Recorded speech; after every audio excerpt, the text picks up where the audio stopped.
Supreme court में 8 फरवरी के इंतखाबात कलअदम करार देने की दरखास्त की समाअत। दरखास्त गुजार ने पेश न होने पर अदालत बरहम। चीफ जस्टिस का दरखास्त गुजार को पेश करने का हुक्म। समाअत बुध तक मुलतवी। बलोच तलबा की जुबरी गुमशुदगी के खिलाफ दरखास्तों की इस्लामाबाद हाई कोर्ट में समाअत। निगरान वज़ीर आज़म, वज़ीर दाखिला और वज़ीर दिफा तलबी के बावजूद पेश नहीं हुए। मामला मुंतखब हुकूमत पर छोड़ दिया जाए, अटॉर्नी जनरल की इस्तदा। साबिक कमिश्नर रावलपिंडी का आम इंतखाबात में धांधली का एतराफ जुर्म। इलेक्शन कमीशन की खुसूसी कमेटी आज से तहकीकात का आगाज करेगी। डिवीजन के तमाम DROs और रिटर्निंग अफसरान के बयानात कलमबंद किए जाएंगे। हुकूमत साजी से मुतालिक MKM पाकिस्तान का 3 रुकनी वफ्द आज इस्लामाबाद जाएगा। वफ्द में मुस्तफा कमाल, फारूक सत्तार और गवर्नर सिंध शामिल होंगे। नून लीग से हुकूमत साजी के मामला पर बात होगी।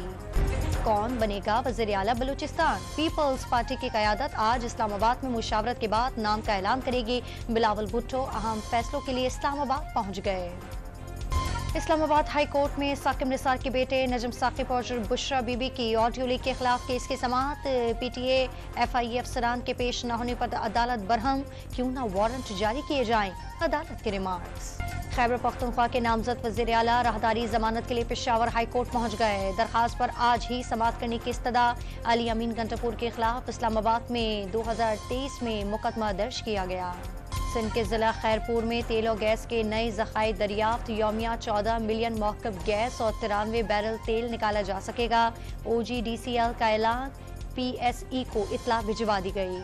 भारत में किसानों का दहली चलो मार्च 6ठे दिन भी जारी। ईसाई बरादरी मार्च में शामिल हो गई। केरला के चर्च ने किसानों को हुकूक देने का मुतालबा कर दिया।